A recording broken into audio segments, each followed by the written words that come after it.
Assalamualaikum warahmatullahi wabarakatuh. Saya Givari Rahman ingin mempresentasikan hasil dari tugas saya dalam membuat sistem request dokumen. Tema dari presentasi saya ini adalah Empowering Education Through Digital Innovation with Eduverse Learning Management System. Oke, next. Apa itu Eduverse LMS atau Eduverse Learning Management System? Eduverse Learning Management System adalah platform berbasis mobile atau website yang mempertemukan antara siswa, siswi, dan guru untuk belajar dan mengajar secara daring atau secara online yang menyediakan materi pelajaran, tugas, dan forum diskusi.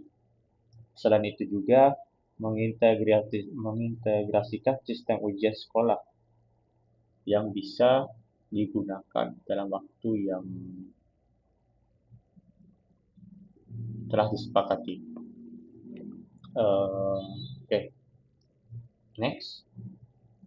Uh, Sistem request dokumen ada tiga komponen, yaitu business need, business requirement, dan business value.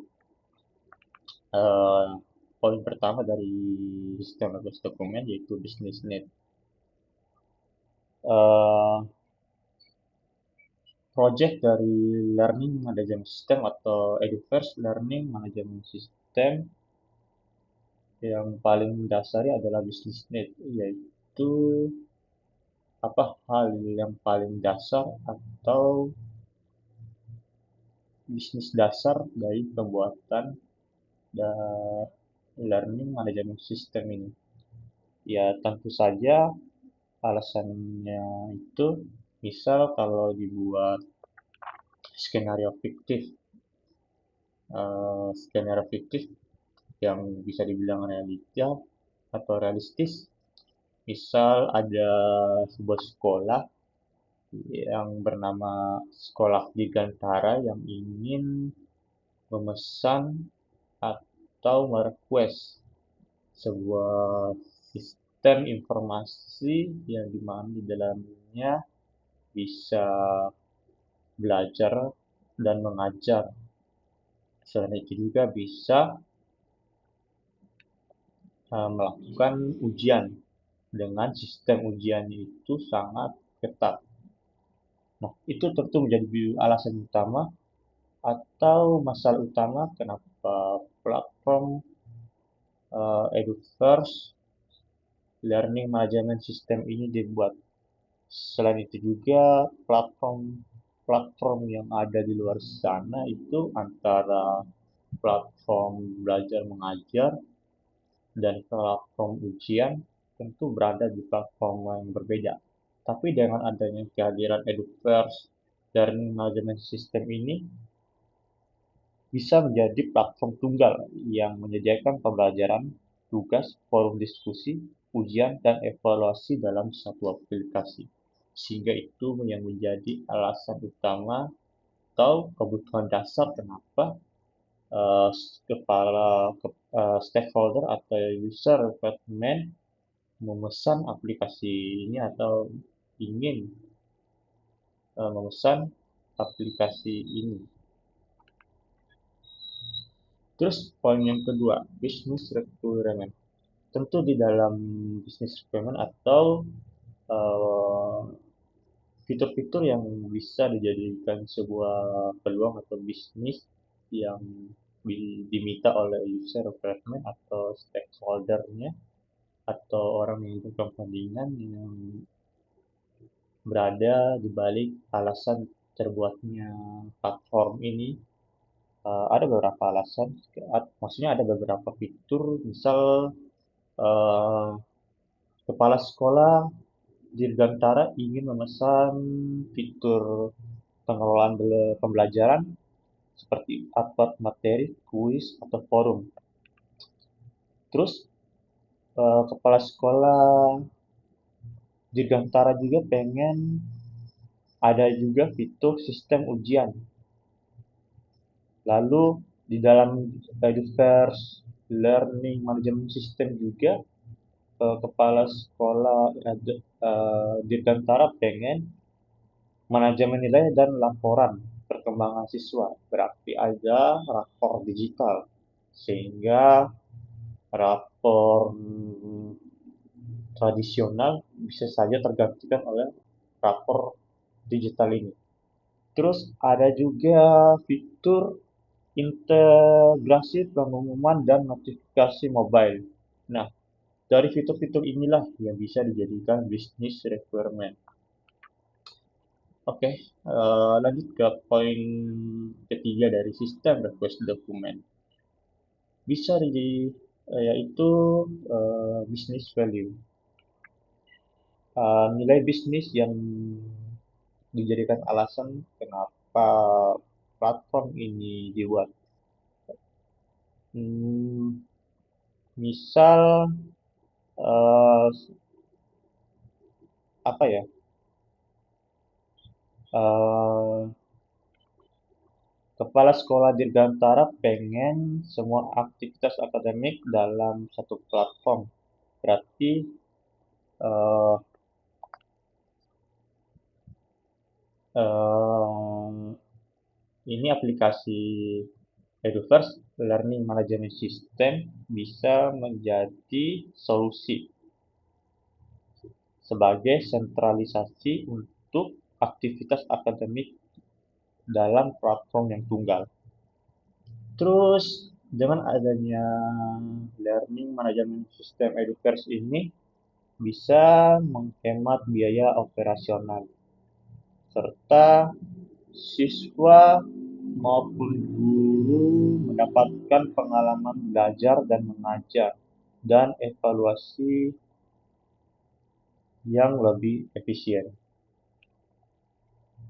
Terus analisis performa bisa dilakukan secara otomatis dan itu semua merupakan business value yang bisa dijadikan sebuah peluang dalam platform Edufirst Learning Management System. Selain ketiga komponen ini, ya tentu ada beberapa komponen lainnya yang ada di sistem request document. eh, Ada learning management system Edufirst. Misal komponen lainnya ya sudah dijelaskan juga ya tadi untuk project name-nya Edufirst, learning management system. Untuk sponsornya misalnya ya kepala sekolah tadi, kepala sekolah di Dirgantara. Itu aja mungkin. Eh, Terus next, apa keuntungan atau business value dari Edufirst Learning Management System? Tadi sudah ada beberapa yang telah saya jelaskan, beberapa business value atau keuntungan dari Edufirst Learning Management System. Uh, Edufirst Learning Management System bisa menjadi platform yang dapat membantu siswa ataupun siswi dan guru dalam pembelajaran dan evaluasi bisa menjadi menyatu. Jadi siswa tidak perlu berganti aplikasi untuk belajar ataupun mengajar. Misal pun kalaupun dia sudah masuk masanya ujian, siswa dan siswi maupun guru pun sudah tidak perlu juga mengganti platform yang berbeda untuk eh, belajar ataupun ujian. Jadi di dalam satu aplikasi tunggal yaitu Edufirst Learning Management System sudah disediakan bagian ujian atau fitur ujian. Selain itu di zaman sekarang sudah bisa dikatakan zaman yang banyak sebutannya generasi Gen Z, yang berarti Edufirst Learning Management System cocok untuk siswa generasi Z atau Gen Z yang dominan penggunanya adalah smartphone. Terus guru dan manajemen sekolah atau orang yang mengelola sekolah punya dashboard atau performa real time. Terus untuk skalabilitasnya, platform bisa diperluas untuk sekolah lain bahkan skala internasional atau nasional. Next, usability analysis ada beberapa komponen, ada komponen teknis, ekonomis, maupun organisasional. Untuk komponen pertama yaitu komponen teknis, yaitu bagian mekanisme dari eh, Learning Management System Educard atau Educard's Learning Management System. Ada beberapa aspek yang bisa dijadikan acuan pada mekanisme Learning Management System Educard. Beberapa aspeknya dari segi infrastruktur, teknologi, atau tim yang dibutuhkan. Misal kalau dari infrastruktur, tentu dalam mekanisme atau teknisnya kita harus mengecek apakah siswa ataupun guru memiliki perangkat yang kompatibel untuk aplikasi atau untuk menjalankan aplikasi learning management system ini. Educators Learning Management System.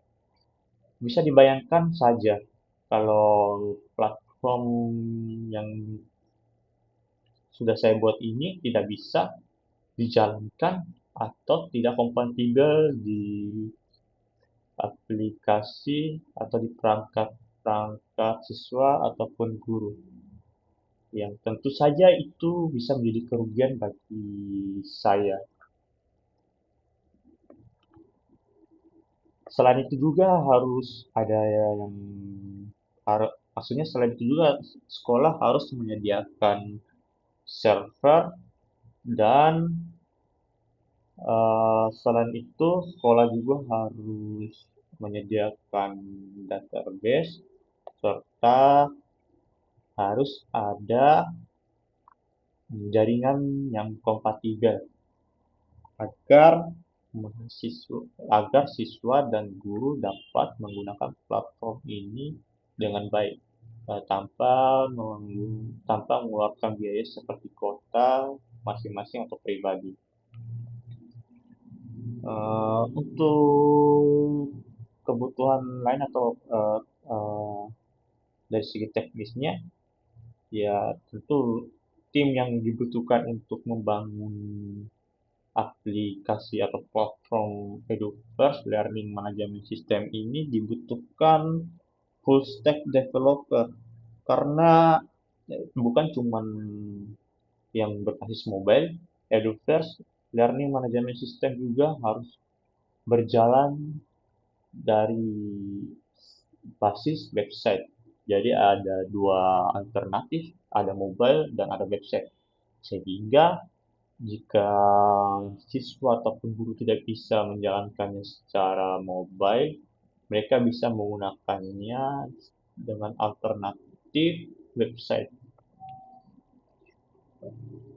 Ya, tentu ada beberapa tim yang dibutuhkan yaitu full stack developer, ya mobile app developer, UI UX designer yang untuk mendesain tampilan depannya, dan developer operasi sistem engineer. Mungkin itu aja untuk bagian teknisnya. Lalu ada bagian ekonomis dari feasibility analysis. Misal kita memerlukan biaya awal 300 juta untuk full platform. Berarti skala pembuatan proyeknya misal kita butuh waktu 5 tahun ya. Berarti biaya operasionalnya mungkin saja kita ambil 10 juta ya per bulan buat maintenance-nya, scalingnya. Ya, mungkin dengan harapan return of investment-nya mungkin 2 atau sampai 3 tahun dari biaya efisiensi, biaya ujian atau materi serta administrasi siswa, kita bisa dapat pendapatan atau manfaat dari biaya-biaya tadi, efisiensi tadi. Sehingga harapannya atau break-even point-nya titik atau waktu di mana biaya awalnya, biaya proyek awalnya bisa sama dengan biaya manfaatnya kurang dari 5 tahun. Ya, itu adalah analisis kelayakan ekonomi ya. Baik, komponen yang terakhir dari feasibility analysis yaitu organisasional. Ya, ini adalah persyaratan organisasi atau persyaratan analisis layak apakah layak aplikasi ini didukung oleh sebuah investor atau stakeholder. Karena dukungan stakeholder itu sangat tinggi dikarenakan ada berbagai macam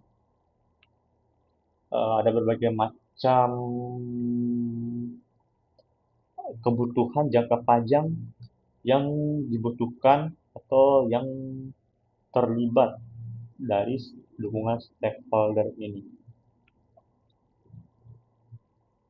Selain itu, analisis kelayakan organisasional juga harus minimal user interface-nya akan disederhanakan sefamiliar mungkin. Jadi, untuk resikonya, keamanan standar industri dan super backup reguler. Oke, mungkin itu aja penjelasan dari feasibility analysis. Next, ini tabel fungsional requirement, tabel fungsional requirement dan non fungsional requirement. Mulai dari kolom pertama, fungsional requirement, siswa login dan mengikuti ujian via aplikasi mobile. Guru membuat, mengedit, dan menjadwalkan ujian. Siswa otomatis memeriksa soal objektif dan menyimpan nilai. Guru dapat membuat, mengunggah, dan mengelola materi pembelajaran. Siswa dapat mengakses materi, mengerjakan tugas, dan berpartisipasi dalam forum diskusi. Guru dapat memberikan nilai tugas dan ujian manual. Dashboard performa siswa tersedia untuk guru dan siswa. Untuk yang non-functional requirement-nya, mobile app harus berjalan lancar di Android 7 ke atas dan iOS 12 ke atas. Web app harus kompatibel dengan browser modern seperti Chrome, Firefox, dan Safari. Sistem mendukung akses offline dan sinkronisasi data saat online kembali. Semua data dienkripsi end-to-end. Load time maksimal 3 detik di koneksi 4 GB biasa. Sistem modular agar bisa diperluas. Plugin, asesmen AI, budget sistem, dan lain-lain.